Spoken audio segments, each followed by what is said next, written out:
రోజు చేసుకునే కూరలు తిని బోరు కొట్టిందో ఒకసారి ఇలా దొండకాయ టమాటా రోటి పచ్చడి చేసుకుని తినండి. నోటికి టేస్ట్ దొరుకుతుంది, చాలా సూపర్గా ఉంటుంది. ముందుగా ఒక కడాయి తీసుకుని అందులో తగినంత నూనె వేసుకొని దొండకాయ ముక్కలు వేసుకోవాలి. తర్వాత మన స్పైసీ తగ్గట్టు పచ్చిమిర్చి వేసుకొని కొంచెం జీలకర్ర వేసుకొని దోరగా వేగనివ్వాలి. ఇలా దోరగా వేగుతున్నప్పుడు మనకు ఎంత కావాల్సి ఉంటే అంత టమాటా ముక్కలు వేసుకోండి. ఈ టమాటా ముక్కల వల్ల పచ్చడి టేస్ట్ సూపర్గా ఉంటుంది.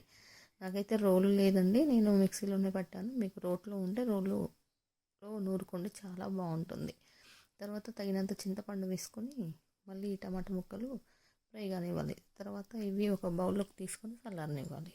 తర్వాత మిక్సీ జార్లో ఒక 4-5 ఎల్లుల్లిపాయ రెబ్బలు వేసుకొని అందులోని ఈ టమాటా దొండకాయ ముక్కలు వేసుకొని కొంచెం ఉప్పు వేసుకొని మిక్సీ పట్టుకోండి. ఇలా మెత్తగా మిక్సీ పట్టుకుంటే మీకు నచ్చితే తాలింపు వేసుకోండి, లేదంటే ఇలానే డైరెక్ట్ తింటే వేడి వేడిలో నెయ్యి వేసుకొని సూపర్గా ఉంటుంది. ఇలా మీరు ఒకసారి ట్రై చేయండి. నా వీడియో నచ్చితే లైక్, షేర్, సబ్స్క్రైబ్ చేయండి.